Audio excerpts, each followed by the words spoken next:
You are now listening to the Beats, Brews, and Life podcast. Beats, Brews, and Life.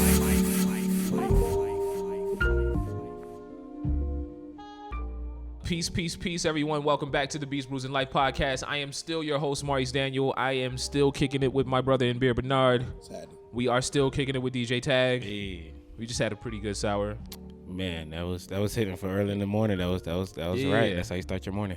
Yeah, that's it. I mean, let's. You know what though? You know what? With the way that the world has been going, we should be starting our morning with beer man. lately. Yeah. How have you been dealing with everything with the COVID-19, with the protests?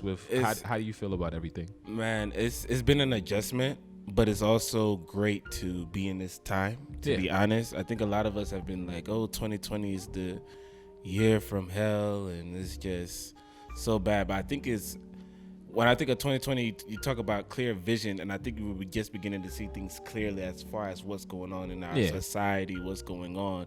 And so from that standpoint, it's really good to be a part of it and to see, like, you know, we're this young generation taking a stand, even from the music that's dropping to people's political stance, just making sure that, you know, Black Lives Matter and making sure everything, our people are safe is a good thing to be a part of, even though it sucks that it is Corona. You can't, from the business standpoint, it makes sense, but it's good to see that change is coming, and sometimes you have to go through those rough patches for that to happen. I'm a firm believer in, like, things being a little bit jacked up can really do great things for your life. I know that sounds crazy, and you know, I know that there are people who really struggle with these things, but I hope that everybody makes it out okay. But I believe that struggle kind of creates some progress. I agree, because it's where that you get complacent and you just kind of, you know, it's easy, and then it's that struggle that makes you want to move. You gotta be shaking a little bit every now and then, right? Exactly. On that note, how about we crack open another beer, Bernard? How do you feel, man? What do you think we should crack open? So we have a sour IPA over here. We have an American Indian Pale Ale coming in at 8%, and we have.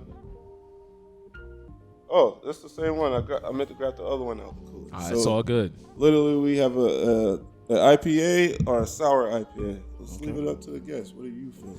Man, you asked me where that other sour IPA was hitting. I'm ready to try another one. All right, let's do it. So he was digging the sours. Okay, no doubt. So just a question while Bernard gets a beer ready. Before, when you grab a beer, you said you normally kind of like just gravitate towards like an ale or something like that. Yeah. Okay. You have like any go-tos like Heineken's, or like what do you typically go to? Like what's your go-to? Man, that's a good question. The Modelo, actually. I'm not mad at that. The Modelo for you know, just a regular store-bought beer, it's actually pretty good. You like the dark one or the regular one? I like the dark one. Okay. It's actually pretty good, and I was like, man, my cousin brought it to the house, and I was like, man, this is actually pretty smooth. Yeah. And so now it's definitely Modelo. It's funny because a lot of Africans do Heineken, and I don't care for Heineken. Yeah. At all. I don't know, man. I've had a relationship with Heineken. Okay, you know okay. I mean? So it's like it's you know, as much of a beer nerd as I can be, I do have some things that I like that are not so beer nerdy. Mm-hmm. Like I'm a Guinness extra stout fanatic. Okay, like that's my thing. I drink Guinness. That's like one of my favorite things ever. It never gets old. Really? It can never get old. It's beautiful. It's amazing. It's amazing to me. Gentlemen, cheers. Cheers. So right here we have Value from the A-State. It's a sour IPA with Saburo hops, dragon fruit, passion fruit, vanilla, and milk sugar. Oh my God, I love that, yo. That's beautiful. It's a lot going on in there. Yes, sir. That's complex. Y'all pushing the limits on what beers can be with this, because yeah, the way this tastes is like a punch or something. You know, yeah. I'm just in all honesty. Beers get interested. Like, you know, I think beers have taken some really interesting turns, man. Hey, so DJ Tag, let's talk about you. Let's not talk about beer anymore. Welcome to the show, brother. Hey, thank you for having me, man. It's been a long time coming. It's been a long time coming, man. Like we tried to get this popping. Was that like March? It had to be March. It was right March. when COVID. But like COVID hit, and had it's just just like touched down, nobody man. really knew what this thing was. We didn't know how to Man. operate. It kind of affected a little bit of how we were moving. Yes. But nonetheless, I mean, I'm glad we all took precautions because we're being safe. Wash your hands. That's all. Hey. Damn you. Wash your hands. Sanitize your hands. So for the people who may not know who DJ Tag is, tell us where you're from. Tell us a little bit about yourself, man. So, I'm from Atlanta by way of Liberia. By way of Liberia. I love it. I think that's a good way to explain it. Okay. Lived in Georgia most of my life, but first generation Liberian. Both of my parents are from Liberia. Been doing music production for the last, we're looking at 2008, 2006.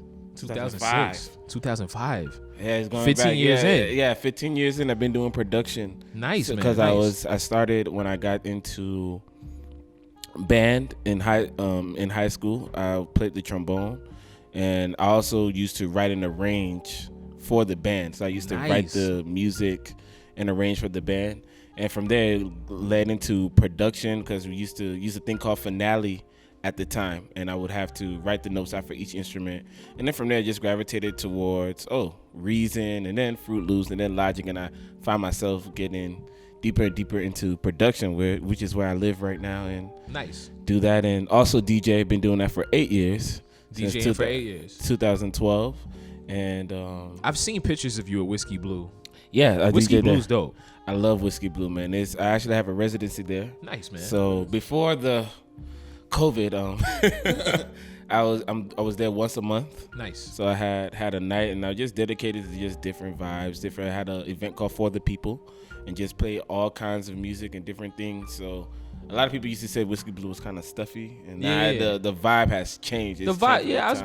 I've come through a couple of times where it felt like inclusive of like a lot of different types of vibes, which I appreciate. Yes, so they've definitely grown because I remember how it used to be and to where it is now. It's pretty dope. Yeah. Beats, brews, and life.